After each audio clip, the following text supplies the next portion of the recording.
They don't, Grass again. it's not. All grass, all grass. I'd like to call the Town of Rocky Hill Planning and Zoning Commission meeting of Wednesday, 26, 2024 to order. First item on the agenda, 1A. Site plan, special permit modifications, J&D Associates LLC proposing a change of use from an approved restaurant use to 2 residential units, minor facade and site revisions, the additional parking with the previously associated work on railroad right-of-way to be eliminated for property located at 240 Meadow Road in a waterfront zoning district ID 10-311. Before we proceed, Attorney Alter, I just want to state for the record that the applicant was here before you last. It was on the agenda last month. There was an error in the legal notice, so we, as the town, reissued the abutters notices, went to the post office, got the certificates of mailing, and that's why we're here this evening with the correct address. So, Thank you. Good evening. Good evening. For the record, my name is Peter Alter. I'm a lawyer. I practice law in Glastonbury at the firm of Alter and Pearson. And here tonight with Mr. Jim Mitchell, who's a member of the owner, J&D Associates. And he's available if we have questions that he can respond to. As the call for the public hearing indicates, we're asking for a change of use for the railroad station building that has been completely redeveloped.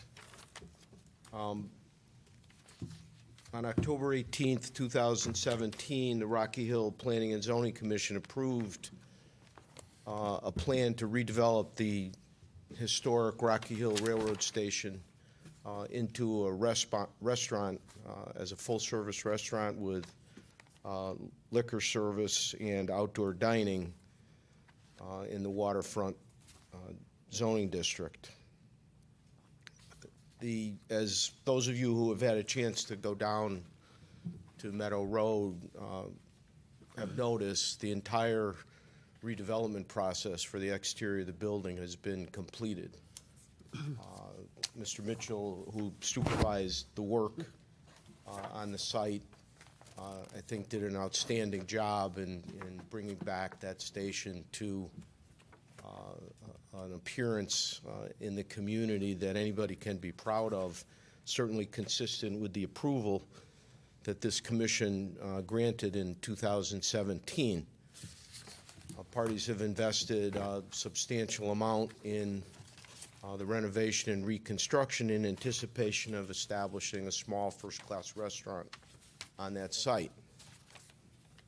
What they didn't anticipate was really 2 events that they had no control over. One, of course, was the pandemic, which shut down most restaurant businesses, especially ones that did not have an established clientele. And in addition to that, it had been anticipated by my clients that the Foundry project would at least be initiated and be going forward to bring a number of potential clients and customers into the area. And as we all know, the Foundry project has not gone forward as it was hoped it would. Both of those events and lack of progress on the Foundry caused concern for a restaurateur to come in and invest the money necessary to outfit the restaurant as previously anticipated. As a result of that, Mr. Mitchell and his partner went forward and continued to invest money in the redevelopment of the site. Part of our proposal in the earlier application had been to utilize the state of Connecticut property on the other side of the railroad tracks as a parking facility. And we ended up negotiating a full agreement with the state of Connecticut and the railroad company to utilize that property for additional parking. Some of the work had been commenced on that site and then stopped when it became clear that the restaurant was not going to go ahead in a timely way. At this point, after many, many attempts to secure an appropriate restaurateur who is ready, willing, and able to invest and commence what we thought was going to be a very effective enterprise, it's clear that that type of opportunity is just not going to present itself at any time in the foreseeable future. And so we're here tonight requesting this commission to agree to a change of use from the previously approved restaurant to 2 residential units. The exterior of the building, I'll show you the very minor changes that are proposed. It's mostly the addition of windows and a door to convert from commercial restaurant use to a residential use.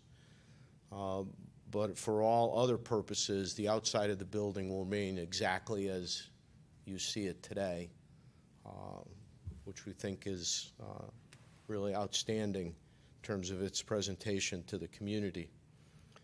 The parking lot has already been reconditioned, repaved, and reconfigured so that it will provide parking for not less than 6 cars, meeting your parking requirements for 2 residential uses. And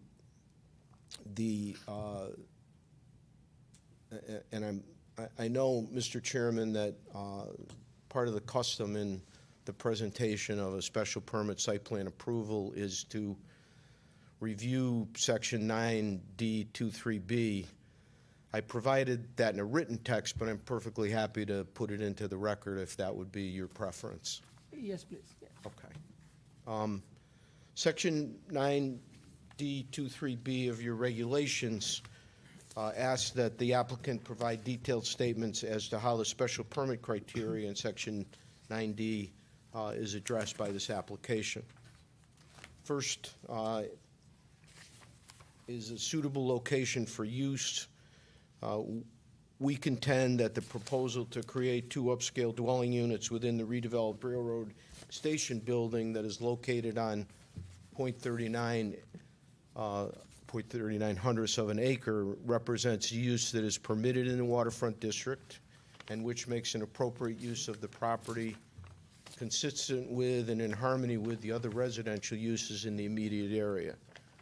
The driveway access is the historic access to the property and has served that property through its more intensive prior commercial uses. And it's used for 2 dwelling units of respectively 1,567 square feet and 1,312 square feet will be consistent with the appropriate and orderly development of the district. The town's welfare in putting the redeveloped train station to a productive, less intense use is promoted by this proposal. Proposed use as 2 substantial dwelling units is in harmony with the overall development in the district, will not tend to depreciate the value of property in the neighborhood, nor will it impair negatively the development of adjacent properties. The exterior renovation of the railroad station, which this commission approved as part of the earlier special permit, is already completed in accordance with those plans. It is now representative of the iconic railroad station building, representing its former historic use on the property. Its redevelopment has enhanced the surrounding neighborhood and will have a positive effect on the existing and probable future character of the neighborhood. With all exterior improvements substantially completed, it's clear that the residential use and the completed improvements demonstrate that the use of the site for 2 residential units will not hinder or discourage the appropriate development and use of adjacent land and buildings and will not impair the value of such adjacent properties. Proposed residential uses of 2 units will not have any adverse effect on the neighboring area, as no commercial activities that are identified as listed will occur. Railroad station has been fully redeveloped on the exterior, preserving its historic presence and appearance, and as shown in the architectural plans provided as part of this application, The interior of the building is readily adaptable to the proposed residential use. The creation of 2 residential units will not adversely affect safety in the streets, nor increase traffic congestion, nor create any unsafe traffic conditions. Excuse me. The parking provided on site meets the parking needs for 2 residential units, and the driveway has remained in its historic location, providing safe access to Meadow Road. Given the very light traffic produced by 2 residential units, Meadow Road can adequately accommodate the traffic generated by the proposed residential use. Property is served by public water, public sanitary sewer, and all utilities. Storm drainage, which was previously approved by this commission, has already been installed. As approved, as fully completed, proposed use will impose less of a burden on the capacity of utility services than the prior approved use, for which it was deemed adequate. Site is readily accessible for emergency vehicles and services, given its accessibility from all sides. Principal resource to be preserved on the site is the historic train station. The exterior of the building is representative of the historic use and presence in the district. There are no other environmental or natural resources associated with this property. And the principal historic element, that is the building itself, has been preserved. There are no scenic resources that are impacted by the proposed use. As the owner has already invested substantial resources in the opportunity to create 2 upscale large residential units, and inasmuch as the exterior and interior of the building are all new construction, there is no doubt of the sustained maintenance of the property. Proposed use is permitted by special permit site plan approval by way of your zoning regulations. The proposed use is consistent with the plan of conservation and development in that it preserves the character of the Meadow Road area, makes a viable use of a historic renovated building, and provides an alternative to single-family dwelling units, and enhances a Rocky Hill gateway. All of those items are referenced in your plan of conservation and development at plan pages 20, 23, page 39, and page 43. The proposed residential use will have no negative impact on the health, safety, or welfare of the community or the immediate neighborhood. So I think we satisfy all of the expectations that the commission lays out within its regulations. I did want to just review for the commission. The microphone. You can have a microphone, please.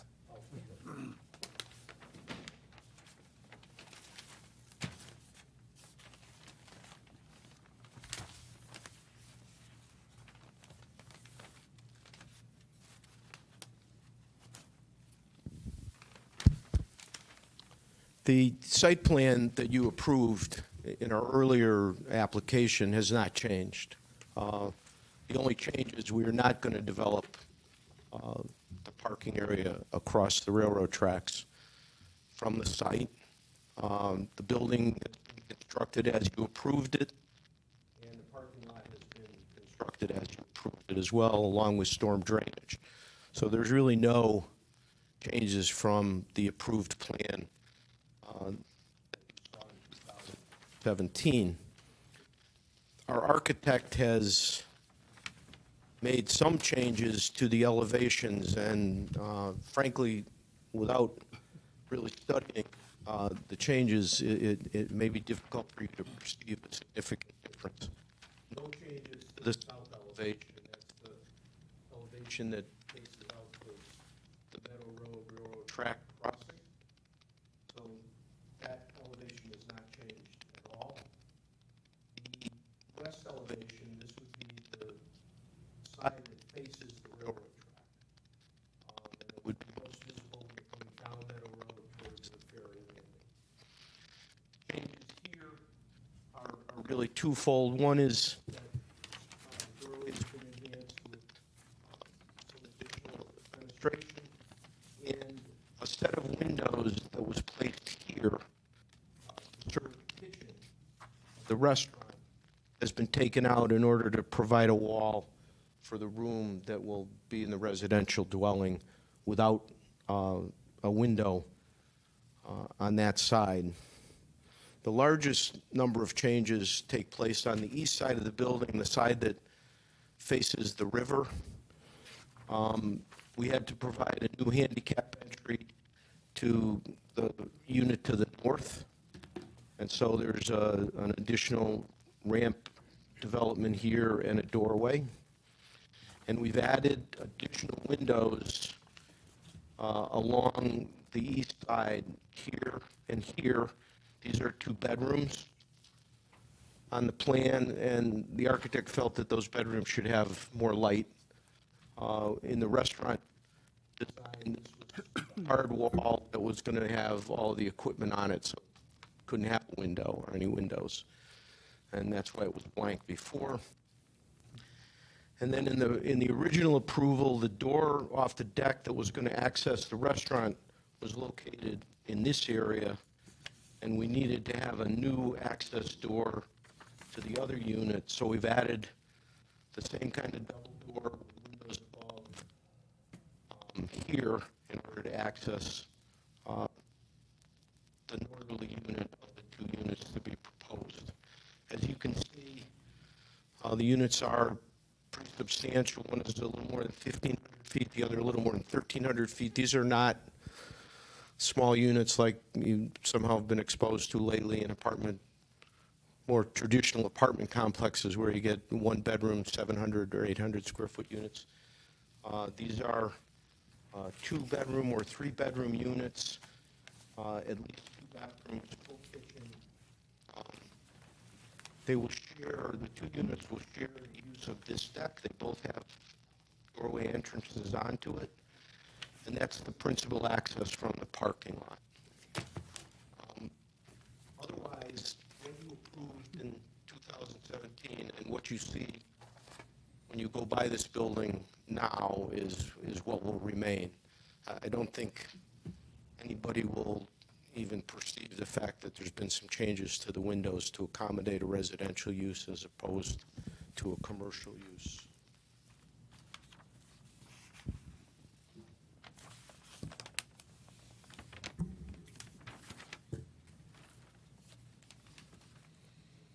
We wish this could have been a restaurant. That was the plan. That was what the 2 members of the LLC invested in. That did not work out financially or entrepreneurially, given the issues that I mentioned before. This is a reasonable way for them to bring this property into some economic productivity so that over the long term they can recover at least some of their investment.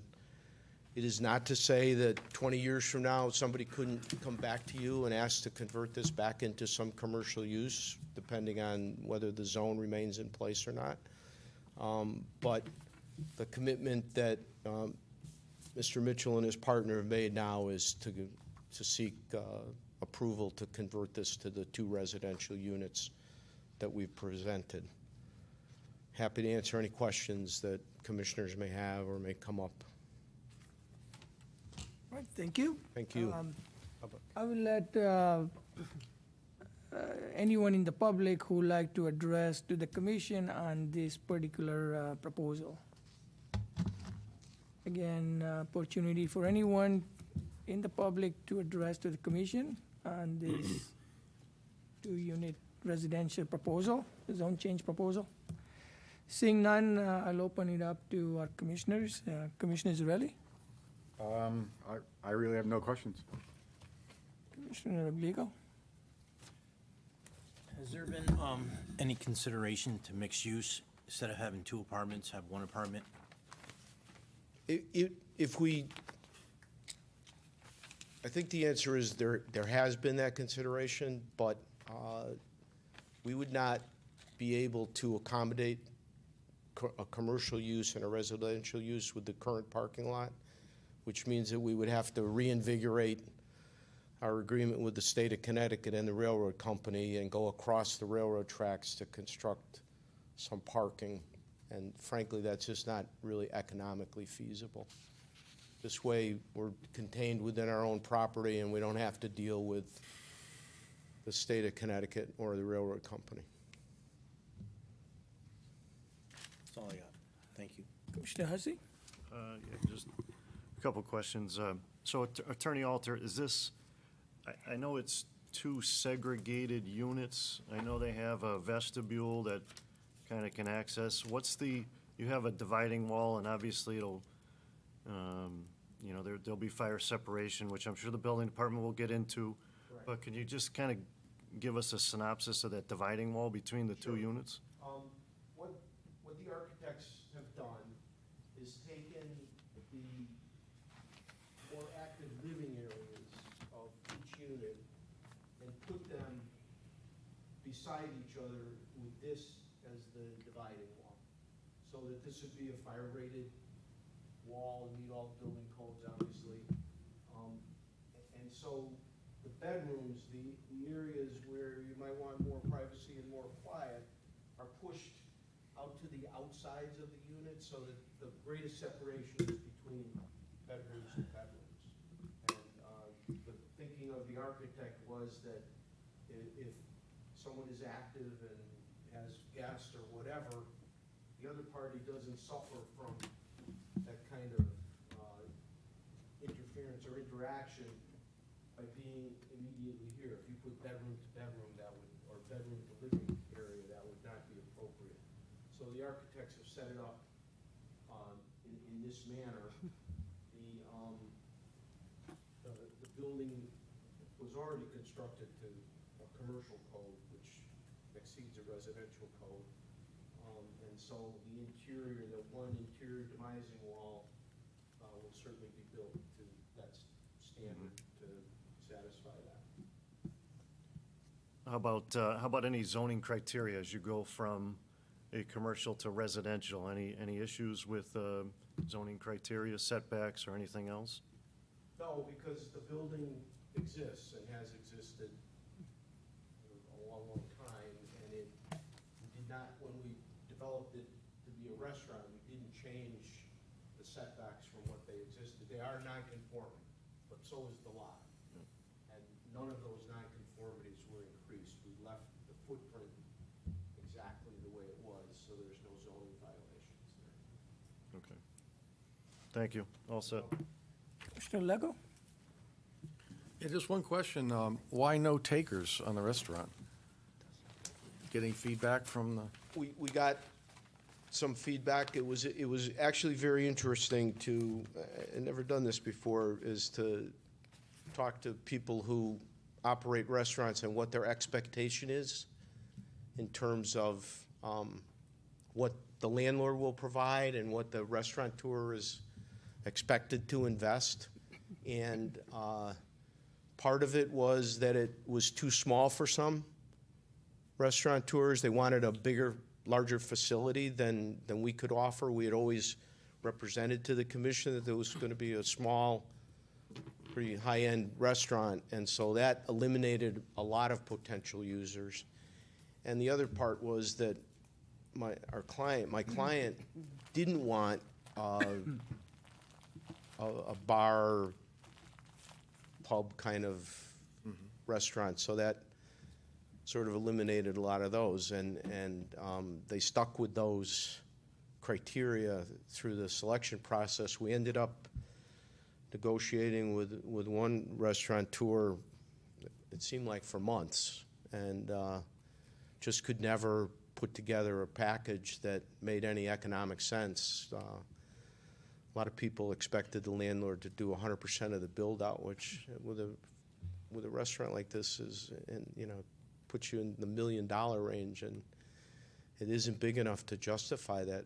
The restaurateur had to come with some skin in the game, and given the circumstances of the economy and coming out of the pandemic, we just didn't find a person who was ready to do that. okay, thank you. It was not for a lack of trying, believe me. Okay.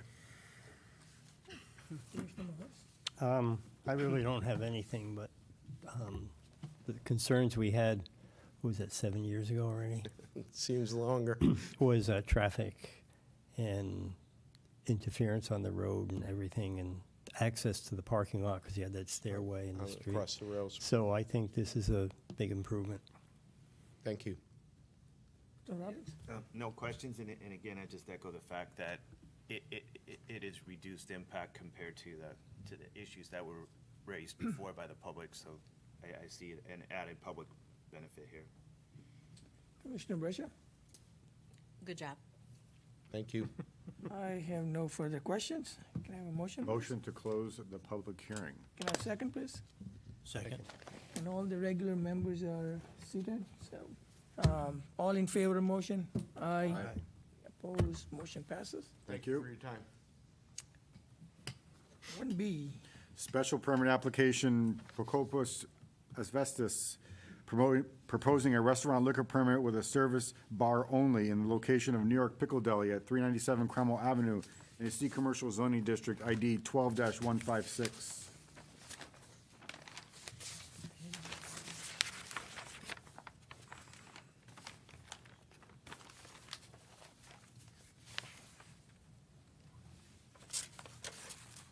Apparently, they're not here.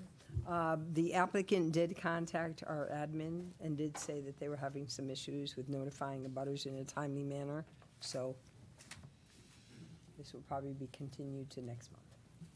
all right. You have to make a Well, motion. since we opened it, I'll make a motion to continue to the next meeting. Second. All in favor of motion? Aye. Opposed, motion passes. Thank you. 1C, Zoning regulation amendment, Emily Mitchell, on behalf of AR Building Company Incorporated, proposing to add to section 4B1 residential uses in the OP Office Park zoning district. 9, multifamily housing, minimum lot area of 10 acres and minimum 10% of units to be designated for affordable housing.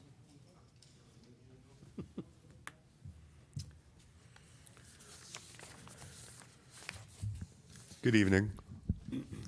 My name is Jason Kambitsis. I am the president of AR Development. Kambitsis is spelled Kambitsis. Thank you for having us here. We were here a couple months ago to talk about, an overview of what our project is and what we'd like to do here. So I'm going to kind of refresh you on that. My attorney, Bill Sweeney, is here to talk about the text amendment. So we'll go back through it. So AR Building Company is a 50-plus-year-old company, started in Pittsburgh, Pennsylvania, 1968. We build, buy, and manage all of our own properties. So we currently have 9,111 units in operation.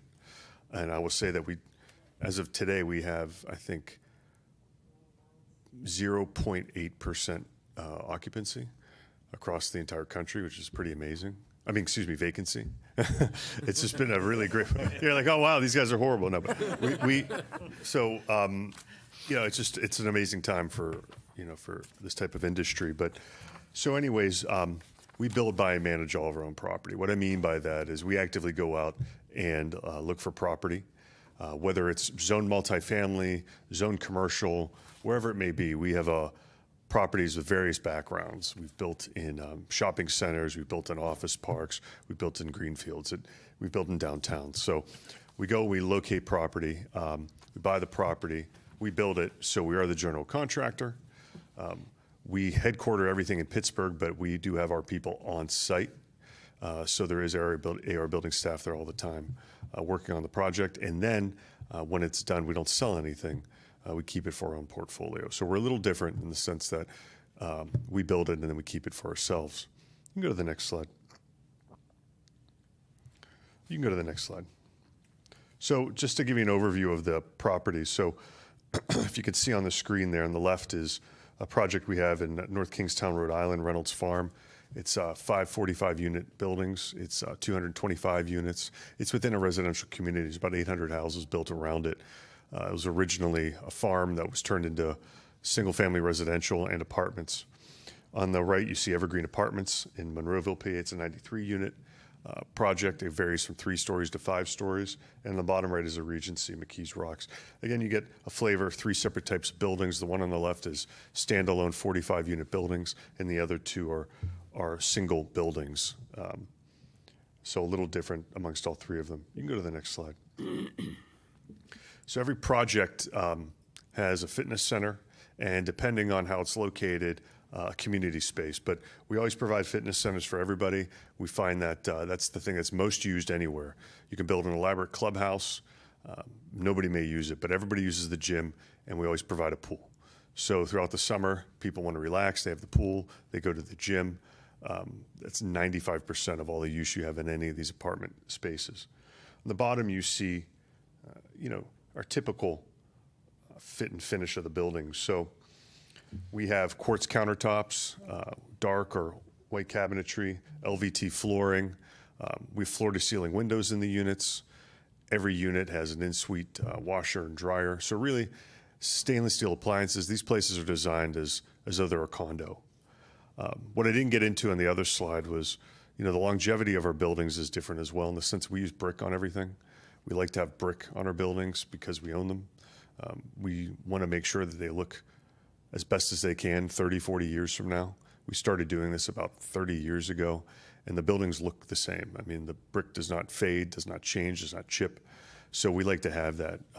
We use AZEK trim that you would use on any house. We use TimberTech and those kind of composite decking. So really the idea here is to build a project that lasts long, that is durable, and that of course is also maintained by us. You can go to the next slide. Bill Sweeney will talk about the zoning district and what we're proposing to do.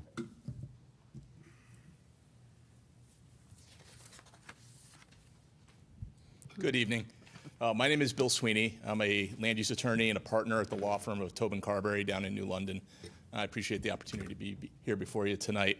I serve as Connecticut counsel for AR Building. I've been working with them for the better part of the last decade on literally dozens of projects throughout the state.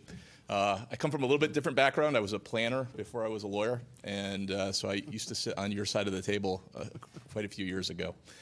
So it's nice to be back in front of a commission and to talk a little bit about this project. What we have before you, obviously, tonight is a text amendment to your zoning regulations. You're sitting in your legislative capacity, and the application before you is one of general applicability. But there's actually a reason why we're here tonight, and that is we have a property under contract here in Rocky Hill. We have 200 Capitol Boulevard, which is a vacant, vegetated property. You probably are familiar with it. It's about 22 acres of land off of Capitol Boulevard, one of the really the largest undeveloped parcel in your office park. And it's shown here on the map with that star. I know this is an older version of your zoning map, and that eastern office park district no longer exists, but I just wanted to show you where we're talking about. Go to the next slide. So my client at AR met with your staff on multiple occasions to talk about this project. I know they've been before you as well. Looking at the OP, the Office Park District, currently the Office Park District does not have an allocation for residential units except for assisted living facilities, and that's allowed only by special permit with site plan approval. Trying to look at a very effective and sort of direct way to allow targeted multifamily development in the office park zone.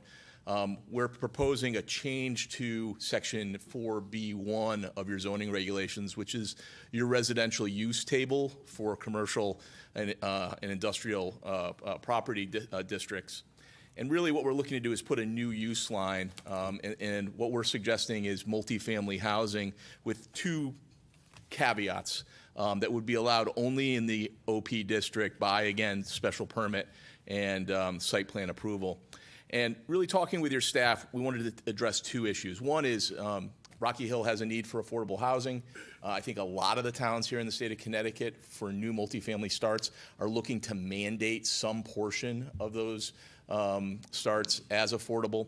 So what we're proposing is multifamily housing with a minimum of 10% of the units to be designated as affordable housing. Under state law, that means that they would be deed-restricted units. They would be deed-restricted for 40 years, and they would be limited to households making 80% of the AMI for the metropolitan district area that Rocky Hill sits in. The other thing we talked about at some length with your staff was we wanted to make sure that we targeted this text amendment so it didn't apply to every single lot in your OP district. If you go through your office park properties now, the vast majority of them are already developed. I drove through your office park district earlier today. There's a lot of for lease signs on a lot of the office buildings in your office park right now, but most of the properties are actually developed. But we wanted to make sure that it wasn't something that'd be available for every lot. You have a lot of lots that are only 3-4 acres in size still. We really wanted to make sure that there would be a minimum critical mass. And so we did a little bit of investigation and working with Kim. We looked at sort of the acreages for those lots, and I believe she has an exhibit that I believe has been prepared for you. And I don't know if it's in the record yet, but and she might be giving it in your staff report. But we were able to identify a total of 9 lots that exceed 10 acres in size. And so what we really are suggesting is the other caveat on this is not only will 10% of the units have to be affordable, but you'll have to have at least 10 acres to be eligible to do multifamily in the office park. And there's really 9 lots of it that would apply to, and the vast majority of them are already developed. 10, 20, 30, 40, 50 years from now, there may be chances for redevelopment of some of these properties, but we're trying to target those lots that have the acreage to actually support some multifamily use. So this is the text amendment that we're proposing to be added to the regulations. Next slide. So your staff also asked us to try to look at the POCD and to try to give some basis for the text change. Obviously, under Connecticut law, you're required to consult the POCD. You don't necessarily have to follow it, interestingly enough, but you should consult it in any review of your zoning regulations. So a couple things that we picked out on from the 2015 POCD. I know you're getting close to doing a rewrite for it. The 2015 Plan of Conservation Development recognizes that there is a change in demographics that are happening here in Rocky Hill. Quite frankly, it's been happening all over the state for the last 10 years. There are more empty nesters. Connecticut is an aging population. There's also younger adults moving into the community. And there's that demographic change with older, sort of empty nesters and younger professionals. They're looking for a different type of housing unit than people looked at for 20, 30 years ago. And really flexible multifamily living is something that's really important. There's a lot of demand for it in the marketplace right now. And so allowing for additional multifamily in your regulations, again, in a targeted fashion in your office park district, we think supports the housing needs that this changing demographic will have. Second, in some of the surveys in the 2015 Plan of Development, town residents wanted to make sure the commission anticipated changes in housing needs, things for starter housing, for elderly housing, for affordable housing, and other housing types. They wanted to make sure that you do it in a responsible way, managing future development. That's why we made sure that in our text amendment, this isn't just permitted as of right or permitted simply by site plan. We wanted to make sure there was a special permit process involved, so you had the greatest flexibility, the greatest leeway and discretion in reviewing these applications. Rocky Hill is nice compared to a lot of other towns in Connecticut that don't have a diversity of housing. You've actually allowed for multifamily in many parts of your town. You have some multifamily development here, but it's something that's pointed out in your plan of development as a strength. We think that this is a way to add some additional multifamily, and most importantly, not sacrificing the integrity of existing traditional single-family neighborhoods. Placing it in the office park, having that minimum acreage requirement so that it can be properly buffered. You're not putting multifamily in existing single-family neighborhoods, but you're putting it in an office park where there is plenty of room to do that, and it doesn't have any impact on those traditional neighborhoods. Obviously, the POCD does not directly suggest the change to your zoning regulations. It doesn't explicitly call for this text amendment. But the other sections of the plan do recognize the value of having housing options in close proximity to where people work. The idea of walkable communities is a relatively reasonable and relatively new idea within the last decade. The idea of so people don't have to take a car to work, that they can bike, they can walk, they can use other modes of transportation. It's a great way to lessen traffic congestion. And quite frankly, it allows for development of lots that aren't being developed right now. There are vacant lots in your office park, like the lot that we have under contract at 200 Capitol Boulevard, that could be a site for housing for workers who are working in some of the office buildings that are occupied right now. And then finally, we did take a look at the town's 2022 Affordable Housing Plan. It's the primary goal of that plan is to provide for a variety of housing options, to expand housing options and choices, to meet the needs of the housing needs of households of all ages, sizes, incomes, and characteristics. And we think that our multifamily project, if this text amendment is approved, would help at least move toward that by creating some additional affordable housing. Can I go to the next slide? And again, this is a text amendment. It's an application of general applicability. But again, we just wanted to show you the project site. This is the 200 Capitol Boulevard site. Just to, again, be transparent with you in terms of what we're trying to accomplish and why we're asking for this text amendment, just to give you some idea of how this lays out with the other surrounding uses. And then if you just switch to the next slide. We are working on a plan right now. This is very conceptual. I know that my clients met with you previously. There were some comments about making sure parking was put back on the site and not in front of buildings. So this is a working plan that we have for the project right now. There are some wetlands on the property that we need to stay away from. Those are marked, and we've had those flagged. We've had our survey is being completed now. And again, this is sort of our working plan, 3 residential buildings with a community center, pool, and surface parking sort of tucked inside. And it's very similar to some of the other developments that we're doing. We're looking at about 153 apartments in 3 4-story buildings. These will have elevators in them. They'll be handicapped accessible. They'll have all the amenities and the finishes that Jason showed in his initial slides. Again, if this text amendment is approved, we would then move to this next stage, likely go to the Wetlands Commission for any approvals we need there, and come before you with a special permit and site plan. That concludes our presentation right now. I'm happy to answer any questions that you or the public, I don't think there's anybody here, any questions that the commission may have. Thank you. Right, thank you. I would like to, I know I have to just ask that again. Anyone in the public who would like to address to the commission? Seeing no one in the public, I would go to. Could I just get the list on the record? Yep. I was requested by our chairman to put together a list of properties in the OP zoning district for parcels over 10 acres in size, to see what, if anything, could possibly be impacted by the proposed amendment. 100, 200, 300 Corporate Place, 12.72 acres. They do have buildings. They are improved. 500 Enterprise Drive, an improved property also, 32.72 acres. These statistics are from the assessor's office directly. 55 Capitol Boulevard, improved property, 11.32 acres. 100 Capitol Boulevard, 11.27 acres, also improved. 200 Capitol Boulevard, to property attorney Sweeney is referring to, 22.1 acres. 3 Denise DeCenzo Way, or also known as 255 Capitol Boulevard, 14.45 acres. This should be a capital. 400 Capitol Boulevard, 11.91 acres, also improved. 1 Hinkle Way, that is Loctite, so that has the building and then has access land, 57.35 acres. And then 777 Brook Street, which was the former Connecticut Lottery property, 12.13 acres. Right, thank you. Commissioner Zarelli? Just looking at this list, literally everything on the list but your parcel is already developed. So just a question, why 10?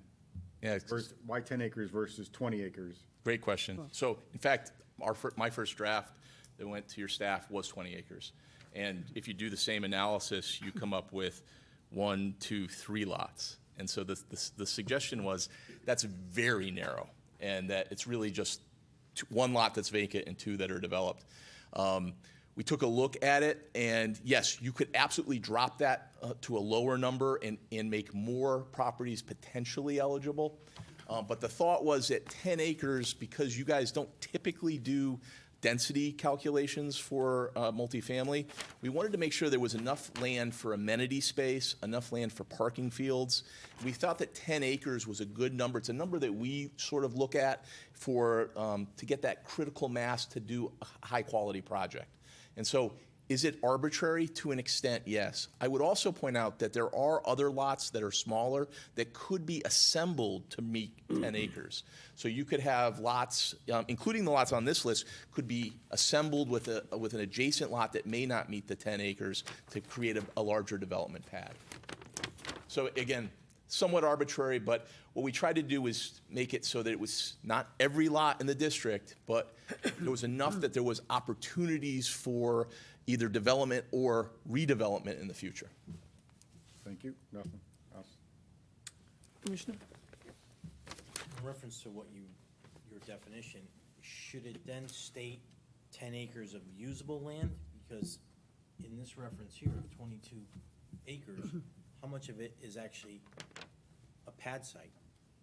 Yeah, so obviously, based on the conceptual plan that we've put forward, we're using a portion of the property. We were using raw acreage in our numbers. That was our proposal. And again, we think there's enough additional regulation to control the size of the project. For example, for us, we have 2 wetland areas with upland review areas that we need to stay out of, or at least for the upland review areas, be very cognizant of in our design. So we think there's sort of checks and balances in place already. And so that's why we went with the raw acreage number with our regulation as we wrote it. Okay. Mr. Hussey? I guess just a question in terms of the percentage, 10%. Where did you kind of come up with that number? So If you're going for this amendment, 10 acres plus and minimum, or you're at the 10%, what's your rationale on that? yeah, I think that the purpose of that, we're generally not in the affordable housing market. We do what I would call Class A apartments. That's what we do around the state and throughout New England and throughout the East. But we recognize here in the state of Connecticut that the state has mandated a 10% affordable housing target for every community. I know Rocky Hill, I believe, is still below that 10%. I think on the 2023 list, I want to say you're at like 4.6 or 4.7%. So what we try to do when we propose regulations and when we have staff who indicate to us that we want to have some affordable component, we think 10% is a good number. It satisfies the obligation that the town has, or at least the target the state has told the town it should be targeting. We want to make sure our project does not make the situation any worse. We want to make sure that we give our 10% on our projects. So that's the number that we typically use when we propose zoning regulations with an affordable component. So you have some flexibility, since you said the word typically? You have flexibility on the 10%? Is that what you'd say? Yeah, potentially. The problem is that, as you know, construction prices are extremely high right now, as are the lending rates right now. And so, generally speaking, we like to stay at the 10%, particularly in this current market, because those units are not, there is no developer profit on those units. You are controlling your rents on those units. We build them because it's part of our social duty to do it. And we like to stay at 10%. That's what we do on every project that we can and where we're asked to do it. And that's what we've put forward here in discussions with your staff. That was the target. We certainly wouldn't propose less than that. And that's what we typically put forward. Okay. Thank you. Commissioner Lecco? Yeah, I'm trying to get a sense of how much acreage this all represents with respect to all of the acreage in the office park zone. So this adds up to about 195 acres. Kim, I mean, what do we have for Off the acreage? top of my head, I couldn't tell you. Yeah, I can get because that for you. if we were to approve something like this has ramifications long-term. Ramifications. So what is this area gonna look like, you know? If the trend continues with office park, conversion, offices converting to residential, we potentially could have a mini apartment city over there on Capitol Boulevard. So I'm a little concerned about the long-term ramifications of this. I know that you had about 680 to 700 acres of OP before you rezoned the far eastern office park along Old Forge Road. So you were at about 680 to 700 acres, just by my calculations. Okay. But I think one thing I would suggest is that there's a big difference between sort of greenfield development and the redevelopment of office buildings for these types of uses. Office buildings don't necessarily cater to multifamily renovation, particularly modern ones, because of the depth of the building. You get in sort of larger buildings, those central areas do not have the proper ventilation or light to make attractive units. You can do that in buildings that are narrow, but some of the larger sort of office buildings that have large areas of cubicles in central areas are really not suited for multifamily redevelopment. The reality, though, I think, at least what we're seeing right now, is office space demand is sort of at an all-time low, and it doesn't look like it's going to be turning up anytime in the near future. People work from home. There are major trends right now in the American economy that are pushing us away from office space, or the offices of the past. And I think you can just drive through your office park, and it's not just your office park. I was talking with your staff. Drive through office parks throughout this state, and you'll see the commercial realtor signs on all the buildings with leasing. I mean, there is something changing right now. And so I think that's something when you, for example, your Plan of Conservation Development for 2015 doesn't really talk about that, because we weren't really seeing that in 2013 and 2014. I think when you guys take on your POCD in the next year or two, I would think that that's going to be a major issue. How do we see these office parks changing? What other uses do we want to do there? How do we want to encourage reinvestment in these areas? I think allowing some multifamily in here makes a lot of sense. It actually, in my opinion, puts reinvestment into these areas, and I think it makes some of the office buildings that are more desirable actually more effective, because you have places for workers to actually live in close proximity. We're doing a lot of development right now. My offices are down in New London. We're doing a lot of development, and AR's was one of the first leaders of it in doing development around the expansion of Electric Boat with the submarine base. And what we're seeing is people want to live, the people that are moving into the area where there is office space in demand for shipbuilding, they don't want to live out in the country. They want to live close by and be able to walk or bike to work. And that's a lot of the projects that I'm doing down in that part of the state. I think you're going to see more and more of that in the future with where you have industry that is building and you have industry where there is office demand. To have that housing nearby is so critical. So I think this is a nice way to enhance your office park in the short term, and I certainly think there's things that you can look at in your plan of development as well, if you want to add something too. Yeah, again, Jason Kambitsis. I think Bill really hit on it, but I just want to, enforce. We looked at doing office buildings before the pandemic. We actually were we looked at some in downtown Hartford. We looked at other ones throughout the country. We looked at buildings in which we owned as conversion. And Bill's right in the sense it's very hard to do that. You read about it, everybody's like, oh, all these buildings need to be converted. And then you read the follow-up story. 20% of them could only be converted because of what Bill said. I mean, the office building is not conducive to that. It's kind of like saying, people used to do a lot of school conversions. And if you've been in those, hey, they look great. They're extremely expensive to do. They have historic tax credits because these are buildings that were built for a purpose, and the purpose was not housing people. You could have any myriad of things if people bought these buildings and tore them down, but I haven't been seeing that. It's really the talk of that, and you're seeing it in major metropolitan areas to a point. But I know that we've looked at it, and it's been very problematic for us. So I think for this, we have done this in other places because, you do add more people to the area. Whether or not they want to work across the street or be there, it's a great place to put the housing because of, you've got varying patterns of commuters. You're not impeding other residential uses. And you have the infrastructure, which is a big deal. So, for that's why we've looked at this and have done other sites like this, for that reason. Good. That's it. Commissioner Host? I really have nothing for more information. I think I have what I need. Thank you, sir. Commissioner Roberts? You aware of any research that exists that supports some of your opinions in regards to why this would be a benefit by mixing these two uses? Something that, you know, puts pen to paper, that factually states that based on this research, we've found that, you know, some current research based on the current market trends.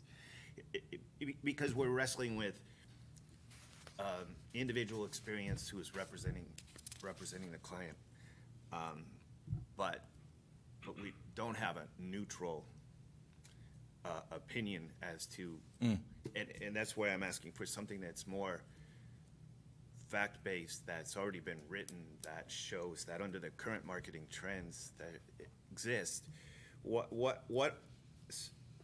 happens when you know, with a town's development, or what's the market interest in having, you know, office park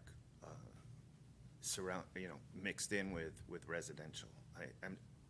Again, there's a lot to digest here. Well, you have a lot of office stock that's empty right now in your office park. So at least for the vacant properties in your office park, the likelihood that you're going to get new office building development when you have that much vacancy is very low. So the question is what would you do with the park in the meantime?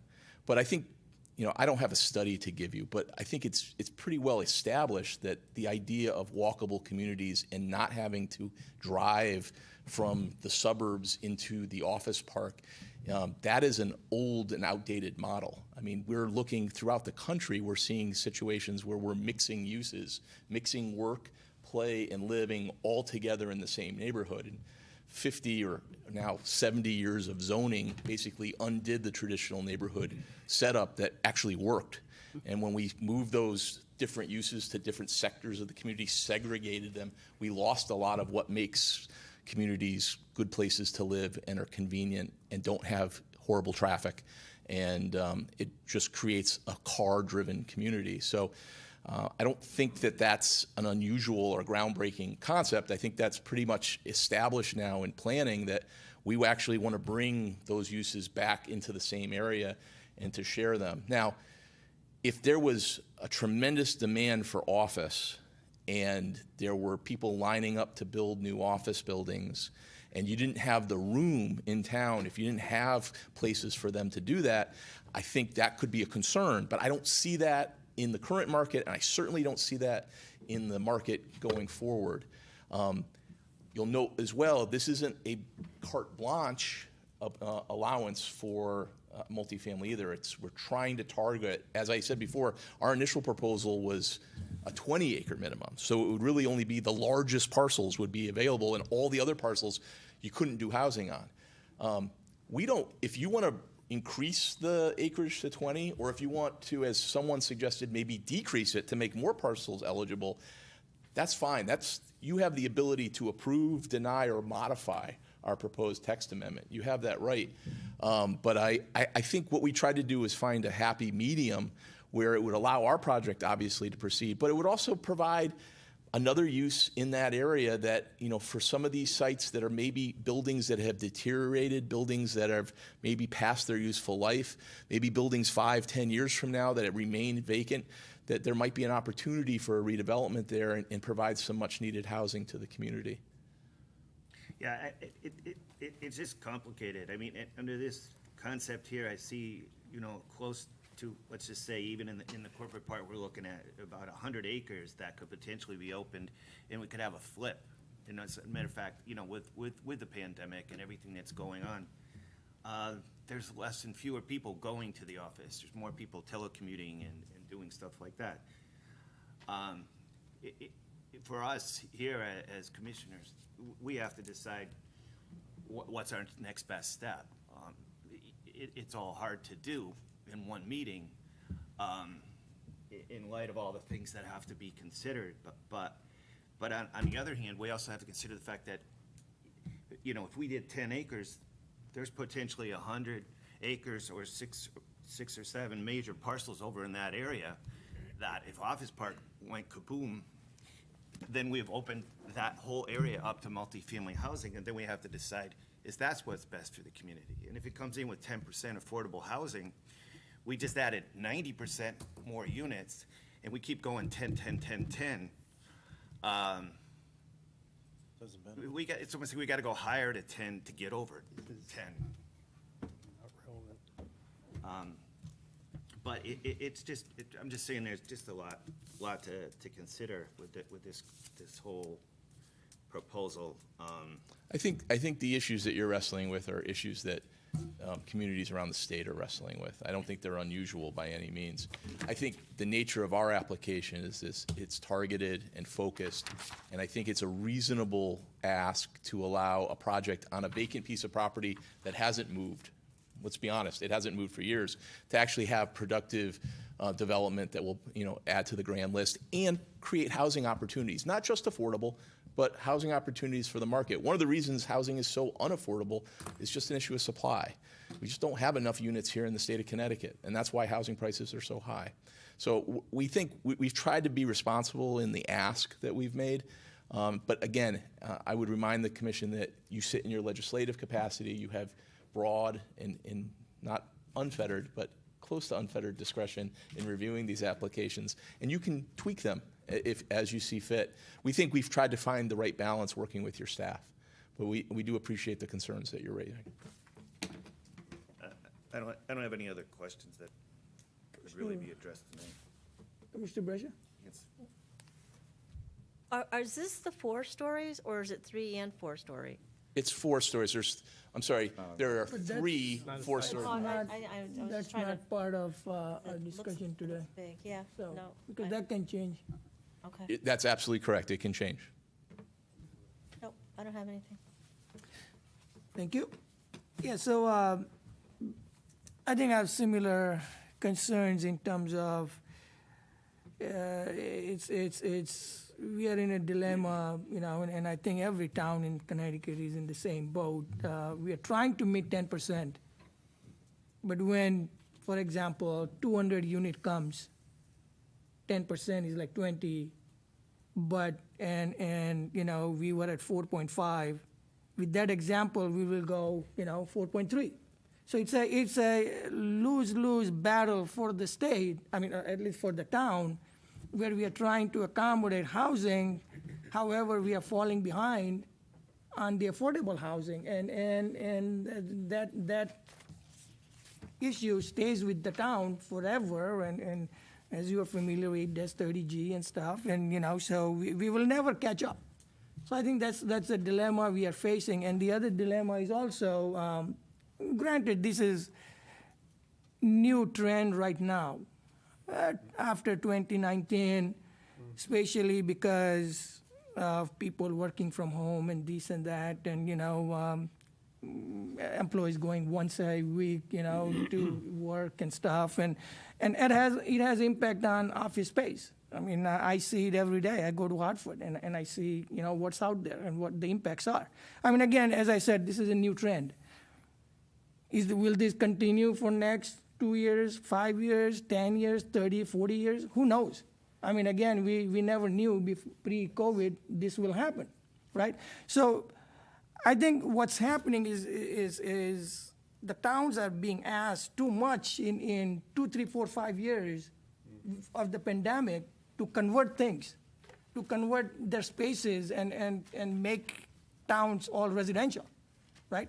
And that's for it, and it's not healthy in terms of growth of a town. It has to be a mix. If we have all residential, again, as taxes and stuff is not issue here, but there are a lot of impacts of one action the town takes in converting office space or converting something into residential, right? So I think it's very difficult sitting here right now. It's very fresh. The trend is very fresh. We don't have a lot of office space left.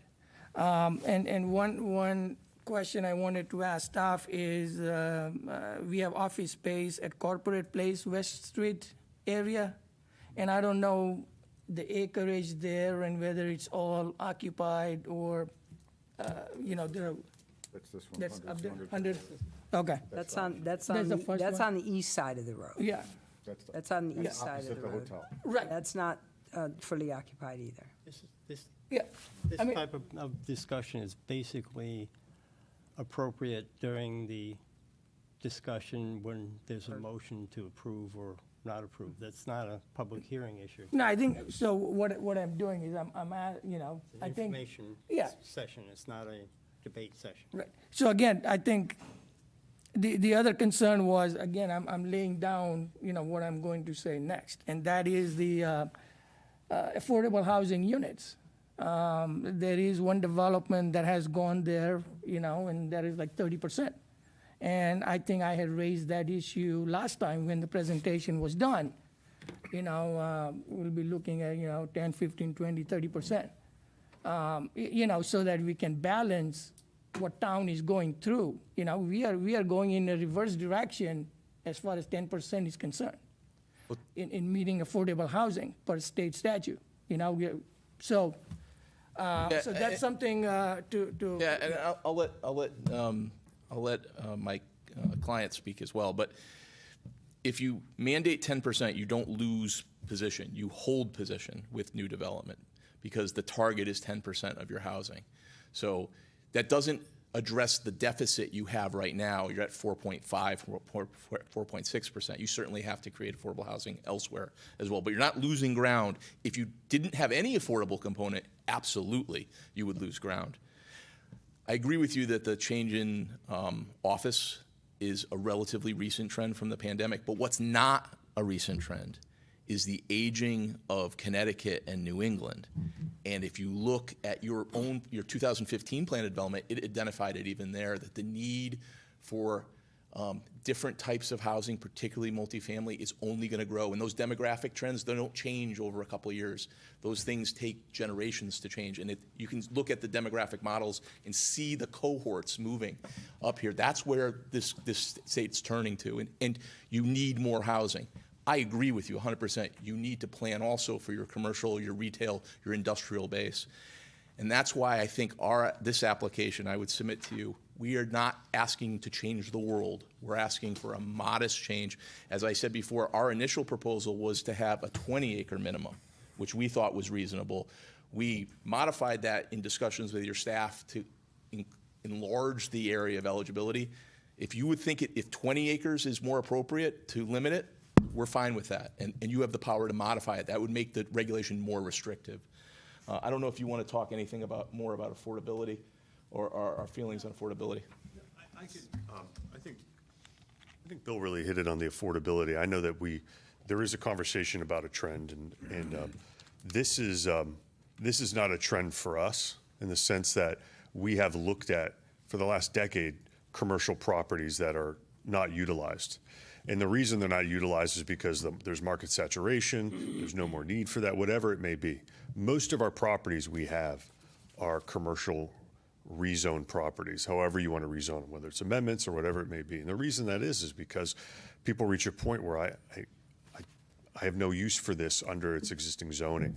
And they're not commercial developers, they're not residential developers. It is a different ballgame. But again, switching these over is a tough thing to do. But of course, making this decision tonight, if you wanted to see projects in the future and thought, well, this isn't working, there's always a way to change that as well. And I guess for this situation, we talk about, mixed uses. It's a great way to have mixed uses. I think the issue that we've had for so many years is that we've created just office parks, industrial parks, and residential areas. And it jams up traffic in one place, infrastructure in one place. People aren't coming and going as they want to. And that's what's known as Euclidean zoning. And so I'm a former planner as well. And we used to have places where people lived, worked, and played. That's just how people lived. And then it became, well, you work over here, business is over here, you shop over here, you live over here. This isn't addressing the world's problems, this zoning. But it is a nice use to add into it. And I can just say from our experience, when we've done this in other places, it's had minimal impact, but great, as far as a negative impact, but a great impact on the idea that people get to move to these communities. You know, a lot of people, what happens is you can have stagnant growth in a community and you could still build apartments. And the reason being is people may want to, maybe their kids buy their house, maybe they don't want to move out of the community, but they want an apartment, people move back, whatever it may be. And it's housing choice. And as Bill said, you know, the reason housing costs what it is, there isn't enough. But the idea here is that we give people the idea to live in their community, a choice to live in their community or a way to move back without having to own the homes, but also be able to spend money and live in the community and thrive. So, you know, we see a benefit in that sense of, hey, you always need new housing. And we're not affecting the neighbors. We're only adding to it, and of course not affecting the infrastructure of inundating people with more traffic, whatever it may be. So I just want to make my point. Thank you. Thank you. Any other points, any other commissioners? I just have a procedural question to staff. If we close this public meeting and we get to the agenda item, if we want to make a change to the agenda item, is it done with a condition, or can we just outright change the agenda item? Like if we wanted to change the parameters of the agenda item, You can do that. You you can can, just say it, You or you have to can- do it with a condition? okay, if you were to close the public hearing this evening now, and then go and deliberate, you can approve the amendment, you can deny the amendment, you can modify the amendment. Right off the bat, or do you, like, literally say it the way you want it? Or do you have to say it the way it's written and do the changes with conditions? You could do it with, I would do it. Say it with the way you want it. conditions. I would do it Or do it with conditions? with a condition. So that you say it the way, you'll- say it the Yeah. way it's written, and then make the changes with conditions. You can do that. Okay, I wanted to have Yeah. on the record for procedural. You're I have nothing. modifying what, No, no questions? All right. So Can I- we decide what we do? Close or? Yeah, I mean, the thing is that, I mean, this is a, big change, so just want to give public another opportunity as well to comment on, because, yeah, keep in mind, with the text amendment, it's not like we notify, we're not notifying people by mail here, so. right. Okay. And so- I think normally what happens is, first time when things come to P and Z, people don't have that awareness of what's going on, but once there is one public hearing, now people will start focusing on looking at things. So I just want, because this is a, big ask, I would think. recommend that we close the public hearing and discuss our concerns when we reach the agenda item. But To- once you to- close, And that, To Yeah. Commissioner Desai's point, if you do Close close it, it, then can and no you- one can comment. That's right. But what- what comments? We go, I'm talking about general public comments. If, again, I think there's nobody there. I No, think but there's you enough didn't- implications here to keep it open. That's my recommendation. yeah, I think that's what I'm saying. It's, again, usually what happens is public, Fine. Finds out about it. yeah. if that's the case, then can we, You have to specify. If one were to keep a public hearing open, you have to state on the record what your Why? reasons are to keep Yeah. the public hearing open. And do you have an ask for the applicant? Do you have an ask for staff? That's right. You can't just I keep think, it open-ended just because Yeah, I people think, may wander in next month and ask questions. You gotta have a specific reason for recessing the public hearing. yeah. So one of the reason is, increasing the affordability. Think about, I think, as I said, that's my biggest concern. And also, making sure that this is but big enough. we just do that in We could do that on our own. And on our own, we The just say question it what we is- want. I mean, The point is, if we're going to recess the public hearing, we say we're going to recess the public hearing to find out more information about this particular application that we don't have yet. Not how we're going to manipulate the wording when we get to the deliberation period. We have to, otherwise, we close the public hearing and we discuss that. But how about, I mean, giving public another opportunity? Is that not a valid reason, to give? That's not appropriate. I mean, I mean, we had a public notice. We had the public hearing. Yeah. It's not like we're going to leave it open until, like I said, till somebody decides to wander in August or September.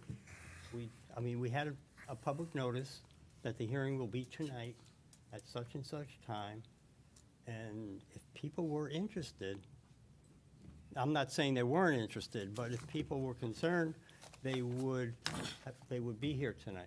so I think, at least I have two concerns. One is the 10-acre requirement, and then the other is so then we can bring, affordability. so I think that we bring that up, and when we When we talk about it just- in the agenda item, and we Exactly. close the, I think we close it, and, That's what I, yeah. Motion to close the public meeting. second.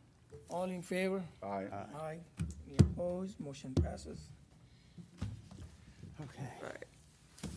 Agenda item D, zoning regulation amendment, Town of Rock Hill proposing to modify the Rock Hill zoning regulations. A, Section 4B24, commercial type uses to add licensed adult use cannabis retail in accordance with Section 6O in the RC Regional Commercial Zoning District, and Section 4B24, commercial type uses to delete licensed medical marijuana dispensary use from the Town Center Commercial BP1 and BP2 Business Park zoning districts. We had discussions at previous meetings and a previous public hearing as to whether or not this commission would want an adult use cannabis use in the town of Rocky Hill. We were doing this step by step to see if that passed recently. And that definition was added to our regulations along with ancillary definitions according to that. Then we looked at the zoning districts where we felt this use would be appropriate. The licensed medical marijuana dispensary, that was already in our zoning regulations. That was in the town center, regional commercial, BP1 and BP2 zone. What we're proposing is that we allow it in the regional commercial zone. That's the licensed medical marijuana dispensary, removing it from the town center zone, commercial zone, BP1, BP2. In addition, we're proposing that adult use cannabis, which would be an adult use cannabis dispensary, could possibly be connected to the medical dispensary facility, but that also be allowed in a regional commercial zoning district. That's the proposal. You've already approved the use for licensed medical marijuana that was in our regulations in the past, and you just recently approved the adult use cannabis, the recreational. The referrals had been sent out to Lower Connecticut River Valley Council of Governments, and they received a positive referral with no adverse intermunicipal impact to the neighboring River Cog towns of Cromwell, Portland will result if the regulation changes are approved and adopted as proposed, signed by J.T. Torrance Downs, Deputy Director of River Cog. And we also have correspondence from the Capital Region Council of Governments. I think you probably got these under the adult use cannabis regulations as well. And that was, has reviewed their zoning referral and finds no apparent conflict with regional plans or policies or concerns of neighboring towns. It's standard language in their typical referral letters. It is signed Jacob Knowlton, Community Development Planner. And I have no other comments on this. So I think when we discussed, we were looking at,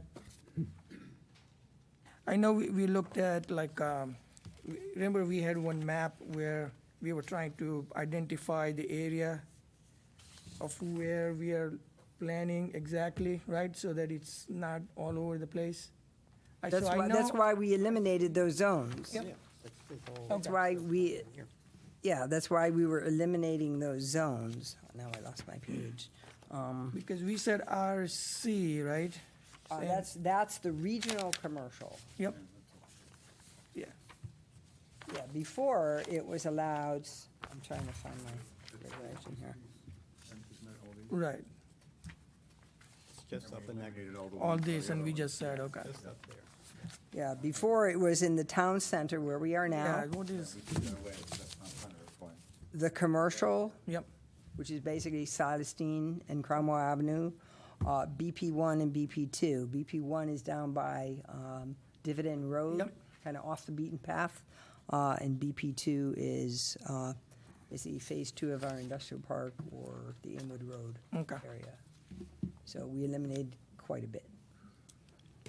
We're kind of centering it at the interchange. Yep. Interstate 91, exit 24 interchange. up there, okay. Well, I'd like to bring up something then, if that's the case, and we work on something on the agenda later on in the day, do we need to worry about this map now if we add multifamily to the office park zone? If we add it, do we now care about the areas that we're allowing it? I know it's looking Within the, forward. within the buffer distance.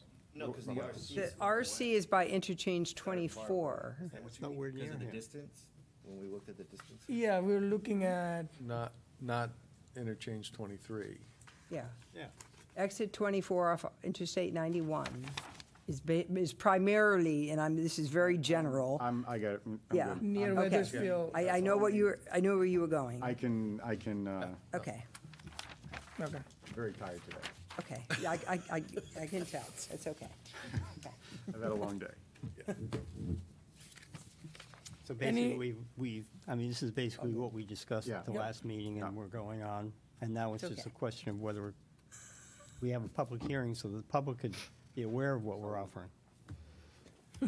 And that's, so, Any discussion? Any discussion?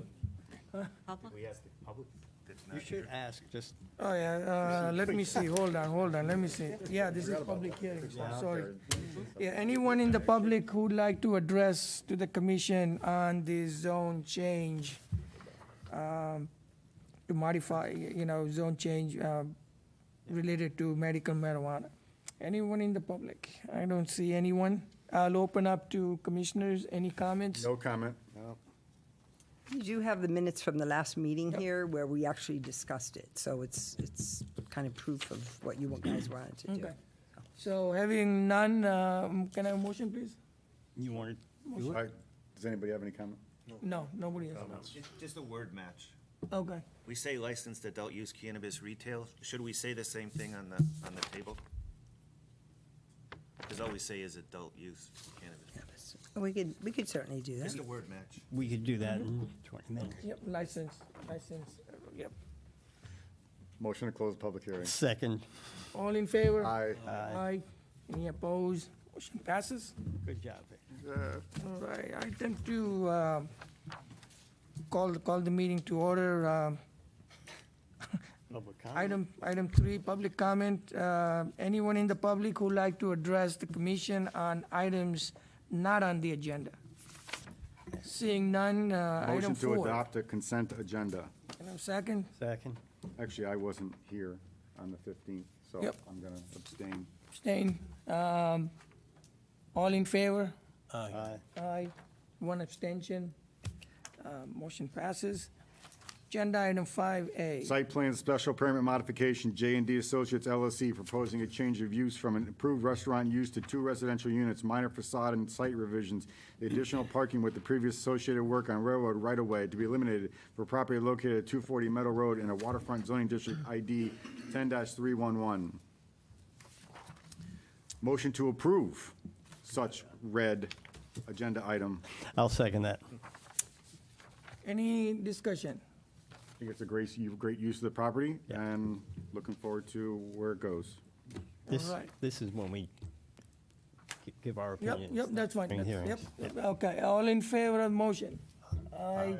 Any opposed? Motion passes 5-0. Congratulations.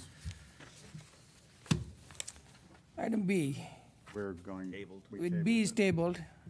Yep, item C. Item B isn't tabled, that did, just Oh, didn't go continued. forward, so this item B here will be removed from the agenda.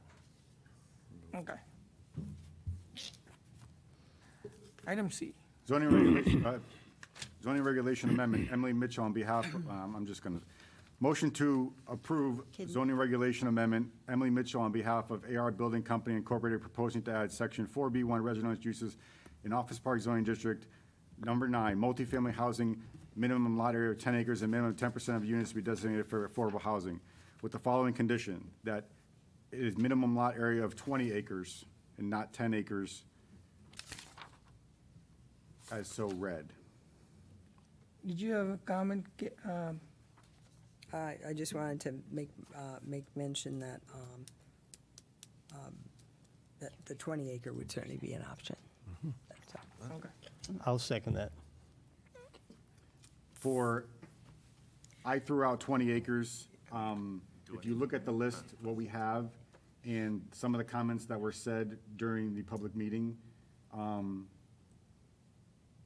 we reserve the right to have that office park developed as an office park still. I don't mind the multi-use. I kind of like what's going on with, creating a little synergy down there. But the comment of they can merge lots together, smaller lots to create a 10-acre lot, kind of concerned me, turning it into, as Commissioner Robbins said, a multifamily in that zone, especially along Brook Street, across from Burris and over there. So I throw out 20 acres because everything else is developed, and it only allows, there's 3 parcels, and 2 of them are already developed. So I think it protects us more with 20 acres.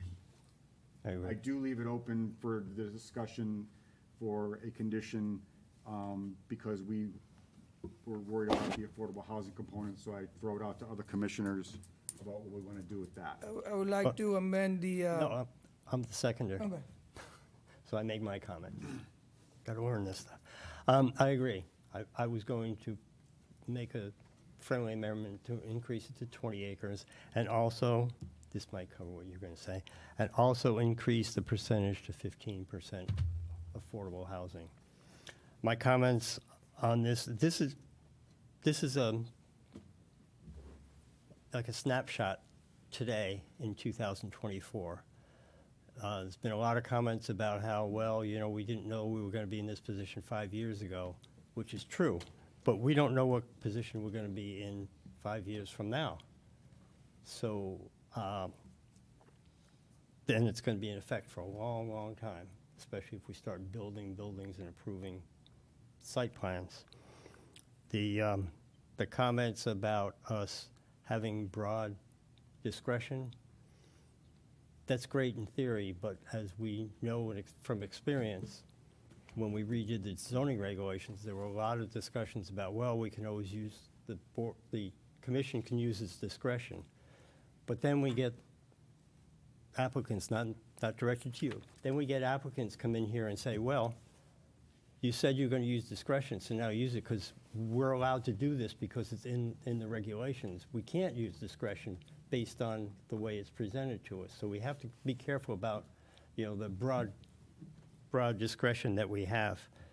The demographics, there's a lot of offices that are vacant today, and there's a lot of people working from home, but there's also, better watch my language, there's also a lot of kids in schools today that are not accustomed to working from home, that when they graduate from high school or college and they go out to work, they're not going to have the stigma, or whatever you want to call it, that we all had, that we don't feel like going to work anymore, so we're going to do work from home. But that's just a temporary thing too, until the next, the next generation is going to be back to work, so to speak.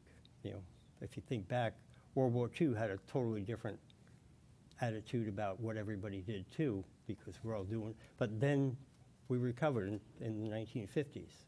So I think we have to be careful about the, quote, broad discretion that we don't wind up with, and we also have to be careful to look into the future for what, not for what's going on today or what happened 5 years ago, but what might happen when the population changes. I accept the 15% Yeah. condition. But that was my rationale That's for. fine. I accept the 50, for discussion, I accept the 15% condition. I would like to That's a good idea.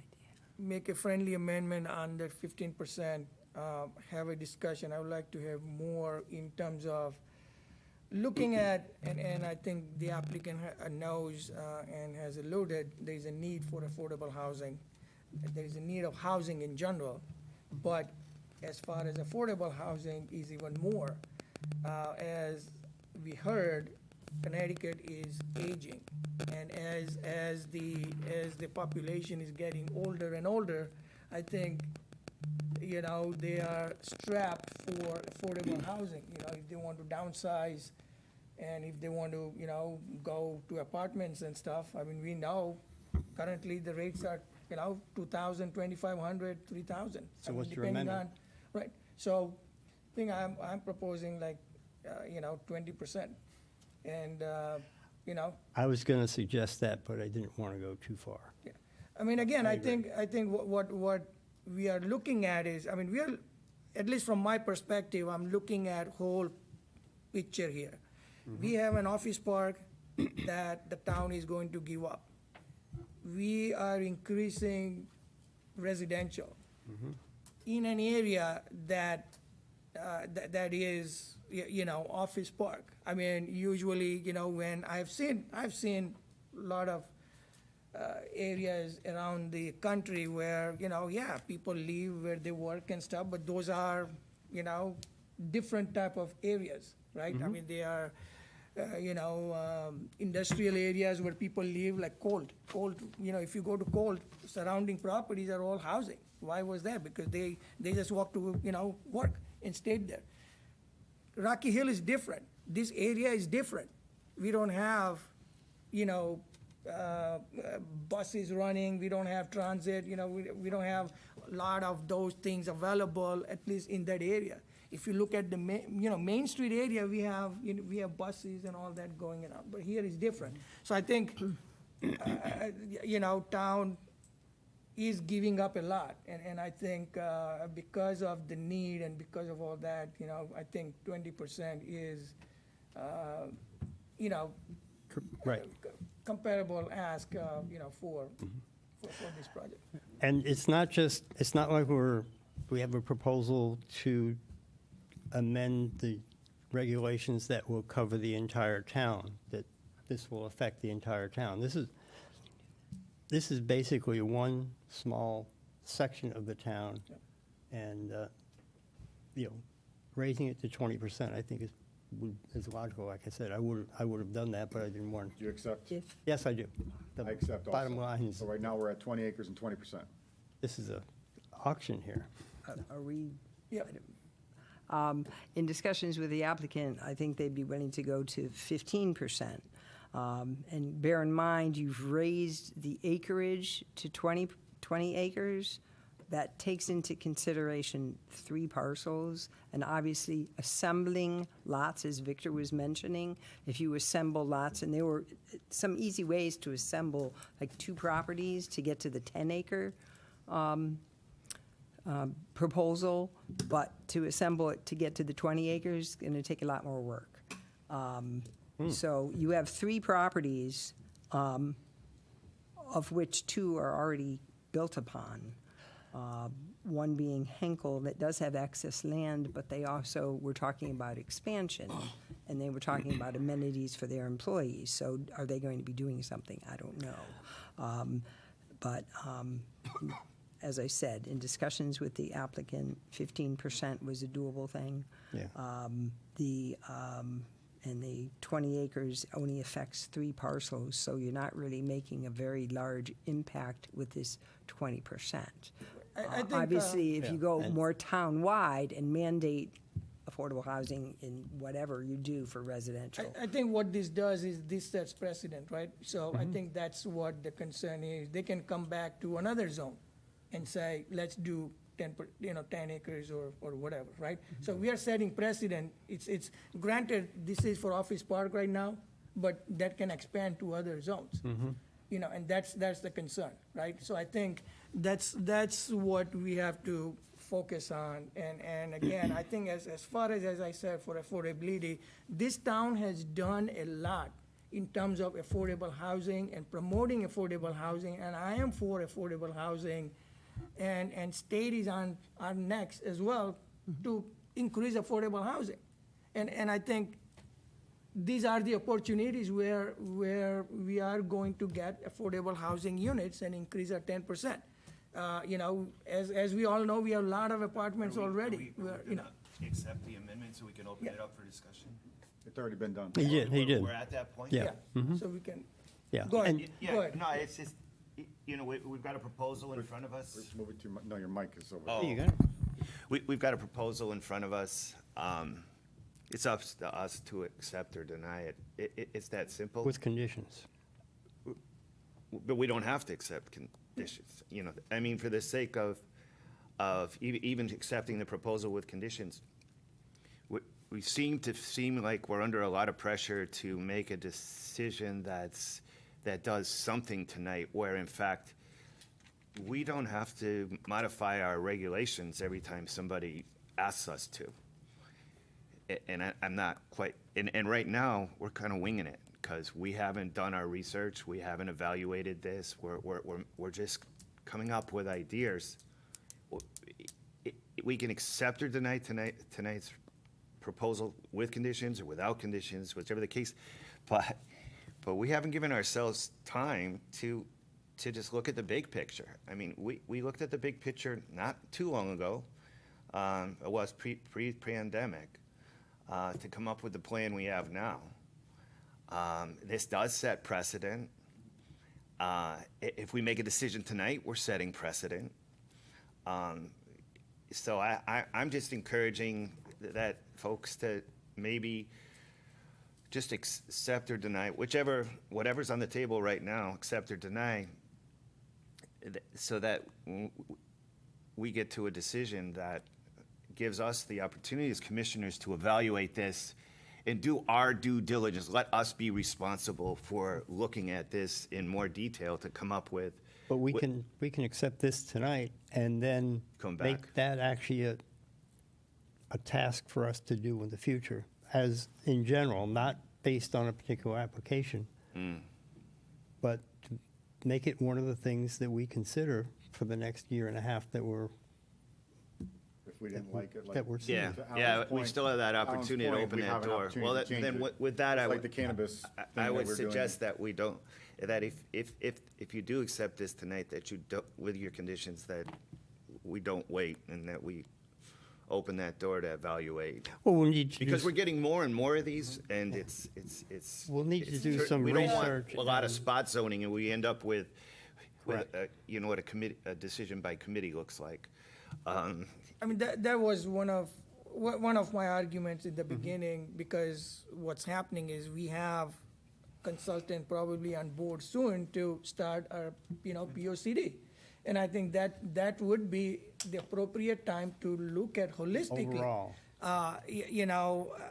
But, and I kind of agree with Commissioner Robbins. Right now, we are, today we'll be just ad hoc approving or Which will- whatever, taking action. Which will only affect one particular Right, but- property in the entire but I think- town. But we've got to do it as a big overall picture. And I think, That's Which our shouldn't, POCD.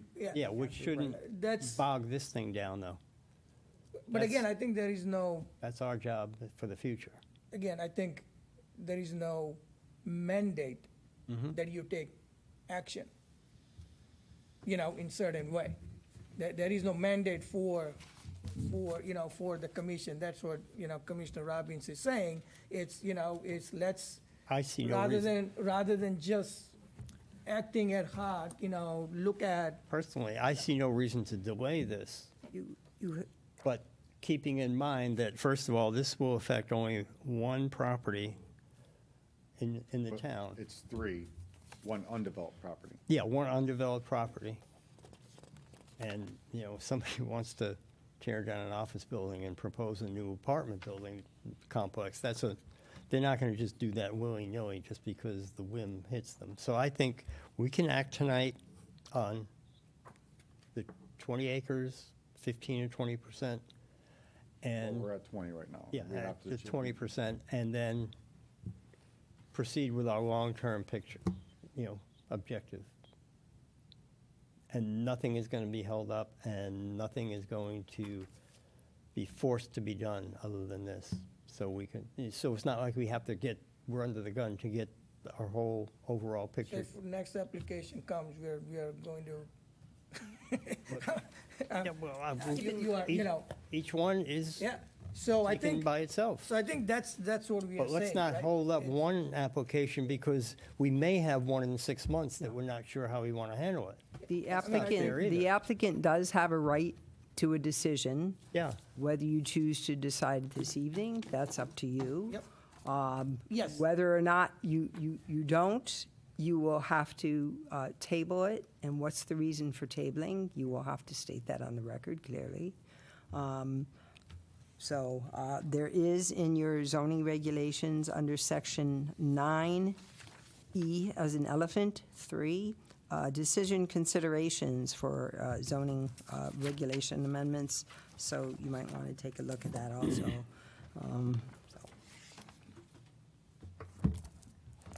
Determine if the proposed regulation change will aid in protecting public health, safety, welfare, standard zoning regulation language, property values, and attaining the purposes of these regulations. Very kind of nebulous, but Kinda you do hard have, to- why we're and you just do sitting have here. to. Yeah. I mean, I That's think why I'm that's, saying, But to, but for but tonight- to that point, but to that point, if we think that we need to change this, like staff has said, the applicant deserves an answer. But we have the right to look at it holistically after this answer. Correct. Mm-hmm. We can act tonight It would, to your point, it would be on us to do our homework in the future, in yeah. the future. So, near future. Yeah, that's fine. as the expression World goes. turns. No, world never turns. mind. So I think we should proceed. Anybody else? let's, Anybody else? anyone else comments? No, it's only us. Yeah, it's him too. I'm good. Yeah. I mean, I agree with everything that was said. I believe that the 10% was too Yeah. low because it Could, doesn't really. could help. you make sure you speak Yes, into I'm the sorry. mic? The 10%, I agree, does not help us at all because it balances it. So we need to increase that, so I'm fine with it. Move to vote. All right, can I have vote on amendments that has been approved for 20% affordable and 20 acres. 20 acres? Do you do them separately, or is this No, it's all all one. part of the motion? It's all part of the So motion. it's just a question of Yep. Yep. whether we, Two conditions for this, for Those are- this agenda item. yeah, so we just vote. And I just want to clarify, and I think, you know, with the staff, I know there are different requirements, you know, 80% EMI, you know, remember, so we have to clarify what percent EMI we are talking about. That's not what that's not what the regulation, as it proposed, said anything. It didn't say anything Yeah, and that's not part of this about that. agenda item. That's something. No, but I understand when you say 20% affordable, Yeah, affordable, Affordable as defined by state statute. Now, keep in mind, that There can are- be 80, that could be 60, that could be 40. That's up to the okay, developer. so We're not, we're not dictating that. Yeah, so the highest is 80%. We're not dictating Highest is that. 80%, okay. It's not. All right, Move to vote. a lot of work. all in favor of the motion? Aye. Aye. Any opposed? Motion passes. Congratulations. Congratulations. Two. No. Agenda item D, site plan application, Craig Oros with Atlantic Electric proposing to install 4 EV charging stations on property located at 546 Cromwell Avenue in a C Commercial Zoning District ID 12-175.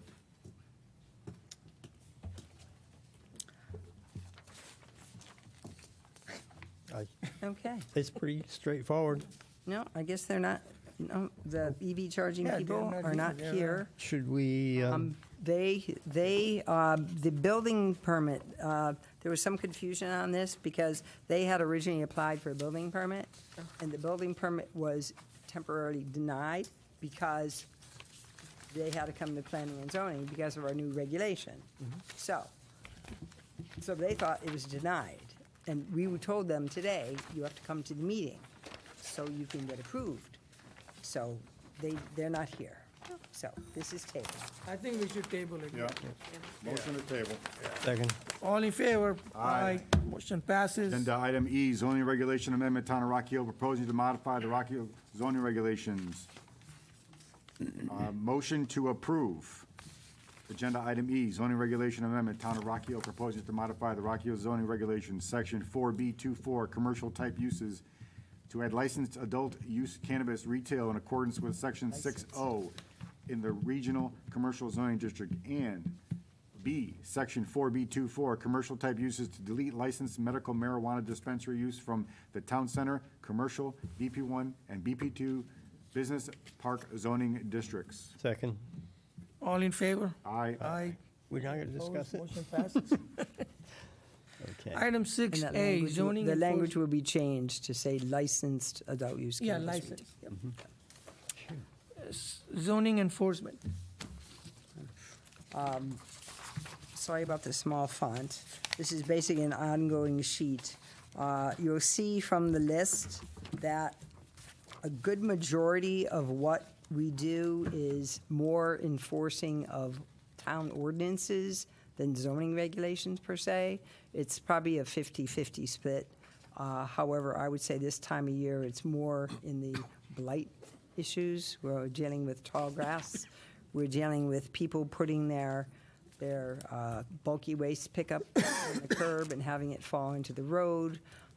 We've been dealing with some very odd issues lately, but primarily more of the ordinance enforcement, unregistered So vehicles. it comes to and- zoning is the only one We responsible? deal with that, we deal with housing standards, we deal with, Okay. yeah, so we deal with a lot of things that are not what one would think we deal with.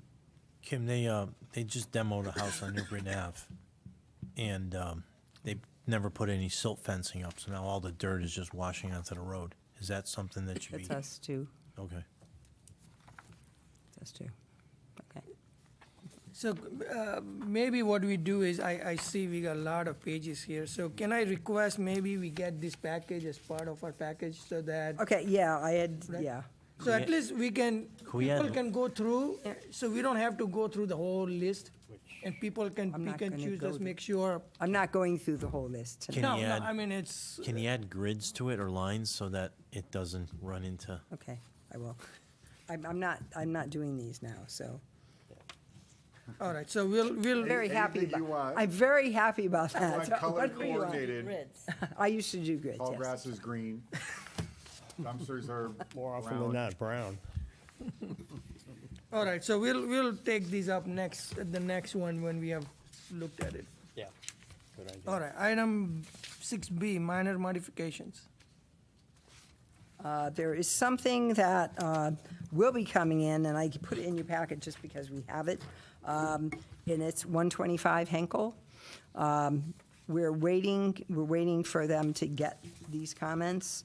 What they're doing is, the town, there is a section in there about minor grading so as not to affect drainage, what have you, with town engineer, and Steve Sopelak has, who also serves as our town engineer and department head, has approved it.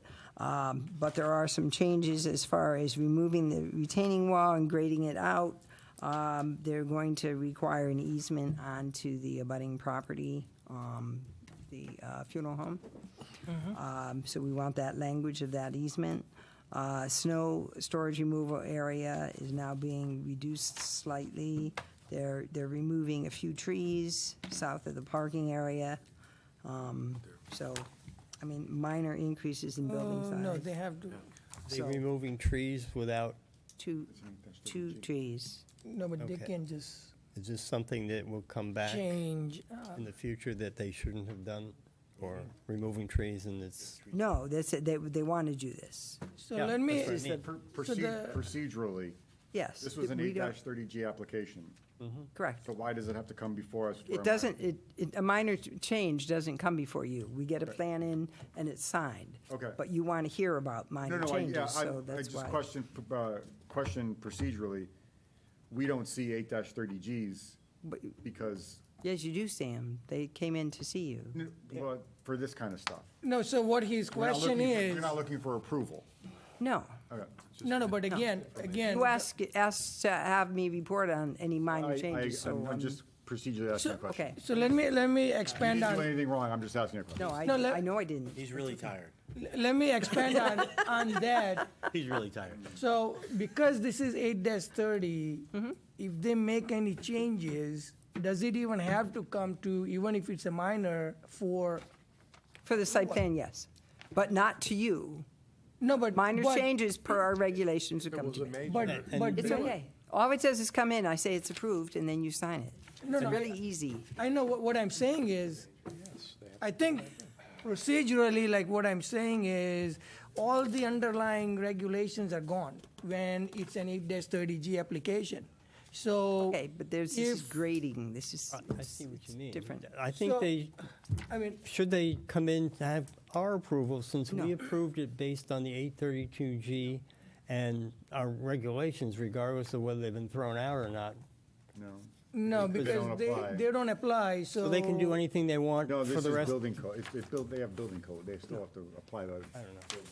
I mean, this is not, this is not building code, I mean, it's like. Yeah, it's minor, Okay, whatever, that's fine. Okay. Sorry I brought it up. You're good. So are we. PIC, Plan Implementation Committee. You have a meeting? Yeah, did we? It was basically We Dimple, met. Victor, and I. Yes, we met, yes. We have hardly any members. We have Dimple, Victor, and Kim. And I think, It was a great meeting, yep, It was good. Over in 10 minutes. we got a lot done, we changed the town. and I think what's happening is we are going to cancel the meetings now because we are getting into the POCD. So whatever discussions we had under the PIC meetings, any recommendations or whatever thought we had one will more. come. Did we say one more? We have one more, I thought. I think we were cancel it. meeting. In September? Yeah. September? One in the fall, now, Yes. that's our we chose that to be the last one. Okay. All right, Very bad. thank you. D, Affordable Housing Committee. Okay. Talk about this. Oh, boy. That was a, We have election of officers. They have assigned tasks, which I went over, I believe, last meeting. One of the members who's dealing with CHFA and CHFA programs, I met with him, the chairman, Binangala, Ray Carpentino, and a representative of CHFA to discuss how we'd like to do a presentation in front of the council, since CHFA is here in this community, what they have for programs and opportunities for home ownership and how they, CHFA, can help the town in any way. So they're going to be doing that at the July meeting. And we also introduced the concept we'd like to have in the fall. We'd like to do a regional forum with the 4 towns using Weathersfield, Rocky Hill, Newington, and Cromwell as the 4 towns, and open it up for a housing-type forum where we have CHFA, DOH partnership for strong communities, Fair Housing Center, and have a few of these entities together, maybe with some tables and some information from their agencies, and then see how they can help residents of these towns, people that want to live in these towns, as well as the municipalities themselves. So we're working on that for the fall. So we talked to CHFA. Another member of the committee is working with DOH, and Mike Santoro. Thank you for the name, Dimple. We appreciate it. And I met with him and Mike Santoro to discuss the Affordable Housing Appeals List and what counts as units and what doesn't count as units. So that's going to be written up, and I'll get that to this commission as And well. if they can recalculate it so that, because right now we are just going based off the old formula, right? So if, based on what we have approved and what's being constructed, I don't know if there is any change, you Yeah, know? to the until number. such time as the documentation's filed on the land records, because I asked that question. Okay. Until such time as the documentation is filed on the land records, we don't get credit for those units. But once, prior to a CO getting issued, they have to file all their documentation on the land records, and Mike said I could forward things on to him for review. But once they're filed, then we will get credit for those units. Nothing, because, yeah, I mean, I would love to get something, I mean, credit for what we are doing, right, you know? Yeah. But, okay. Well, we have a lot of things in the works. I mean, you're signing plans for Stepney, so there's Yep. some units there. Yep, Kelston Row, once the first, prior to the first CO getting issued, those documents will be filed. So there's 23 plus an additional 44. Yep. So that's even better than we thought. So that's good. Okay. So, Yep, okay. Legislation. we have, in your packet, there's, I don't know if we did this, I've done this with so many commissions now, going over the Council on Small Towns and the legislation there. And there's a few things I want to point out. For example, the Small Town Economic Assistance Program, the STEEP grant, which funded the streetscape on the Sodastine Highway. The amounts allotted for municipalities has gone from 500,000 to $1 million. So Nice, okay. there may be an opportunity to do something there. And there's a lot of different types of eligible projects for that. There's solar, a lot of solar legislation passed, so that's something we take a look at. Climate resiliency, while the legislation didn't pass, it's going to be taken up again next year, from what we hear. We're still working on a community resiliency workshop sometime in August, so that's going to be happening. Riparian rights, allowing DEP funds available for stormwater infrastructure.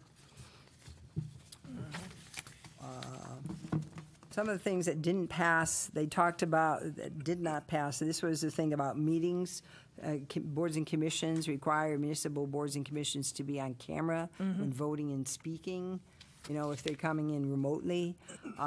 That didn't pass.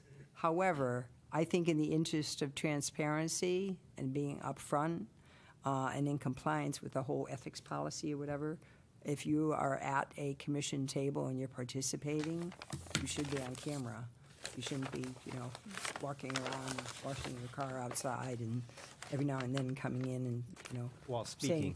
saying a few words. Yeah, you shouldn't be Okay. doing that. Yeah. So, I mean, so When that's you're a- just sitting and waiting and listening and not speaking, Yeah, I mean, it says you don't have to be. but people do I- that all the time anyway. Yeah, I have a problem with that, but that's, and I sometimes think they that's- keep you that's on. the perception, yeah. because It's somebody more of a might be perception. talking and giving information while the chairman or commissioner Yeah. is sitting there.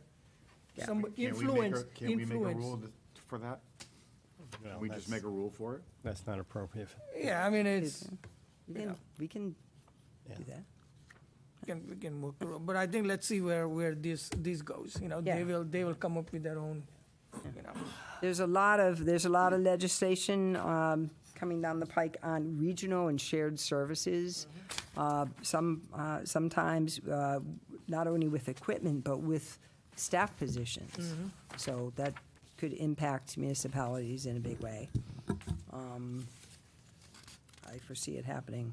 A lot of housing legislation. House Bill 5474 talking about middle housing, talking about, duplexes, triplexes, cottage courts, that type of thing, allowing it. Do municipalities want to allow it as a right? And if they do, they get points to a moratorium on 830G applications. I mean, we've had one so far. I mean, since 1989, when the legislation came out, we've had one. So, they're talking about possibly requiring municipalities to allow nursing homes to be converted to housing. Yep. State-owned land, using state-owned land to construct possible affordable housing. Okay. So there's a lot of things coming up here. Having towns create ordinances to talk about short-term rentals, the Airbnb, that whole issue, they have to do that by ordinance, so that's a task for the town council to undertake.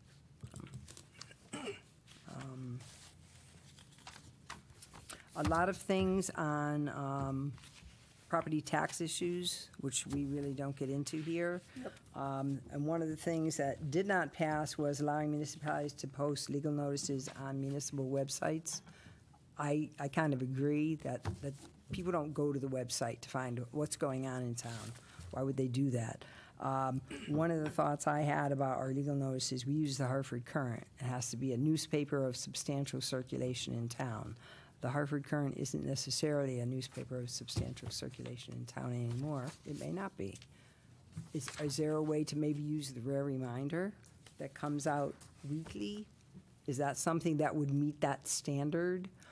It comes out weekly, it comes to every household, it's delivered to a lot of businesses in town, and I noticed that some of the town ordinances, as they modify them, they're in the Rare Reminder also. And it's free, So, so, yes, that's right. that's the big, That's even better, that's better, right? It's not free to us, you gotta pay for it, right? Okay. probably. Um, But I bet it's a lot less than the current, Yeah. so. All right, Real quickly, the Central Region Council of Governments Zoning Commission. Got it right this time. The Capital Region, CROG? Yeah. Okay, I said central, I meant capital. okay. There was a meeting last week, it was about 2 hours. What they basically did was review what's being proposed for the region plan of conservation and development, and they set a public hearing for September, which I think is the 18th. But on the phone, it's a call-in meeting, and I might point out that still about 3/4 of the people that attend it just call in on their phones, or they don't have cameras if they're getting online from their computers. So Okay. that's We'll going to see- be We'll see, that didn't pass. right. that- So that- we that- shouldn't even worry about it. That didn't For now. pass, but I think in the interest of transparency and being in Rocky Hill, we may want to, so it doesn't appear like something, The town can always come up with stringent yeah. requirements. Well, I think It's not, the fact that it looks like the regulation or the ordinance, whatever is going to be that you have to be on camera when you're speaking. Because, and that makes sense. But when you're just sitting listening for 40 minutes while somebody's presenting something and then comes to you to speak, I think it's pointless for people to sit. Because when you think about a meeting like tonight, anytime any one of us speaks, the camera goes on us. The camera doesn't have all, 9 people on camera at the whole time. So I think that's the way it should be interpreted. No, but at least what's happening is, even though I might be speaking, you are listening, right? Right. When you are on, at home or something, right, and you are not speaking, you may say, hey, let me just go and out and then, just walk around and then come back, That's, right? That's what it is, but we can, that's fine. that's annoying to Yeah. even suggest that. 7, communications. We don't have any communications. We don't have approved bills. Item 8. Item 9. Motion to adjourn. Second. Second. Okay. All in favor? Aye. Aye.